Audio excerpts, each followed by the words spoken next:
Sa mga susunod na araw, huwag na pong magtaka kung sa paggising sa umaga, ang panahon, mas malamig pa sa ex mo.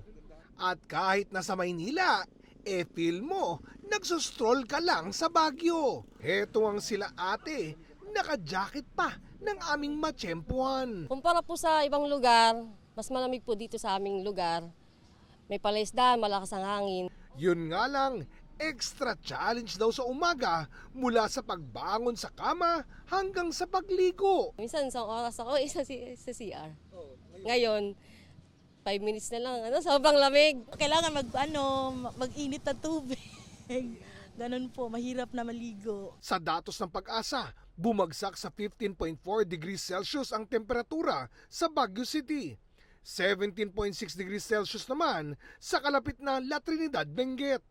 Ang naitala naman sa Malaybalay sa Bukidnon, 18 degrees Celsius. Bagamat hindi talaga yan naaabot ng malakas na ihip ng amihan at mas apektado ng topografiya o taas ng lugar ayon sa Pag-asa.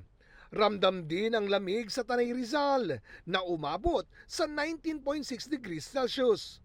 Kasama rin sa mga nakaranas ng pinakamababang temperatura ang ilang bahagi ng Cagayan, Aurora, Bataan at Quezon Province.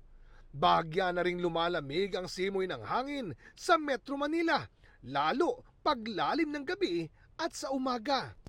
Kaninang alas 6 ng umaga nga, umabot ang temperatura sa 23.6 degrees Celsius. But wait, sabi ng Pag-asa, posible raw ang lalo pang paglamig ng panahon sa mga susunod na araw. Yung peak ng malamig na panahon natin, usually pwedeng January to first part ng February po. Kasi yung northeast natin, ito yung malamig na hangin, galing din kasi siyang Siberia. So malamig yung hangin na umaabot din